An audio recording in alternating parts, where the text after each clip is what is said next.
Oftentimes, when we fail, we blame it on ourselves. We wonder why we're so pathetic, so weak, so incapable of getting things done, and over time, we start to think that maybe we're destined to fail for the rest of our lives. If you can relate to this in any way, then pay close attention. What you currently have is a belief that it's your fault for failing, and what's dangerous about this belief is that it often sends us into depressive downward spirals where we feel like something is wrong with us deep down inside. Like maybe we're broken, maybe we're destined to be a loser for the rest of our lives, all of which cause us to turn to our bad habits more as a way to cope, which causes us to fail even more. If you want to break out of this loop and start seeing progress in your life, then you must replace this current belief that you have with a more constructive one that will empower you and help you succeed even when you mess up. And that's what I want to do today. I want to show you what this belief should be. Now, over the years, I've worked with hundreds of people one-on-one, and over time, I started to see a common trend. People that fail constantly tend to act in the same predictable manner. They almost always fail, then they mope around in self-pity for a couple of days, and then they try again, hoping that something is magically different this time around. They hope that maybe, just maybe, the motivation that they get from watching a 10-minute YouTube video filled with scenes from various boxing movies layered over epic music allows them to stay true to their word this time around. When they fail yet again, it's to no surprise because of one simple thing. They didn't think about their strategy.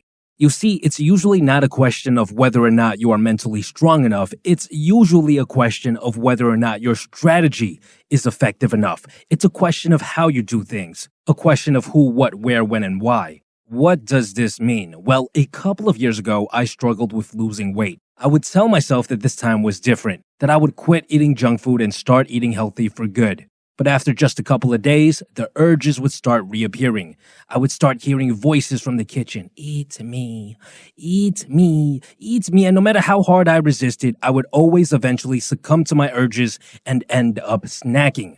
My strategy back then was to rely on pure willpower to resist my temptations. I eventually discovered that a far more effective strategy was to remove all the snacks from my house so that they weren't even an option I could consider late at night. And I also decided to eat delicious meals that were high in protein and fat so that I felt satisfied after eating dinner and so I could stay full longer. The moment I started adjusting my strategy was the moment I started seeing lasting results. You must apply the same sort of thinking to all of the areas in your life where you're currently struggling. Yes, willpower and motivation do play a role, but your strategy is equally, if not more important, when it comes to long-term success.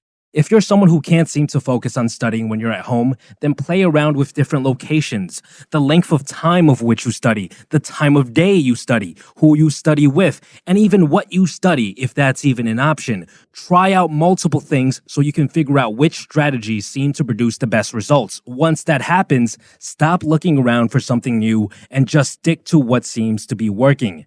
An additional tip to help you think about strategies is to ask yourself the following question. How can I increase my chances of success without having to rely on more willpower? What can I do differently this time in regards to who, what, where, when, how, and why in order to tip the odds in my favor?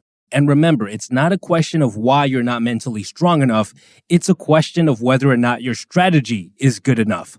Now, it is important to note that mental strength and willpower do play a role to some degree. In fact, there are some strategies that focus on increasing your baseline level of energy, such as getting better sleep and fixing your diet. That's something for you to experiment with as well. This episode was brought to you with the help of the guys at Skillshare. If you're like me and you always struggled in school because you simply weren't interested in any of those topics that you were forced to study, then here's a strategy that would probably work better for you.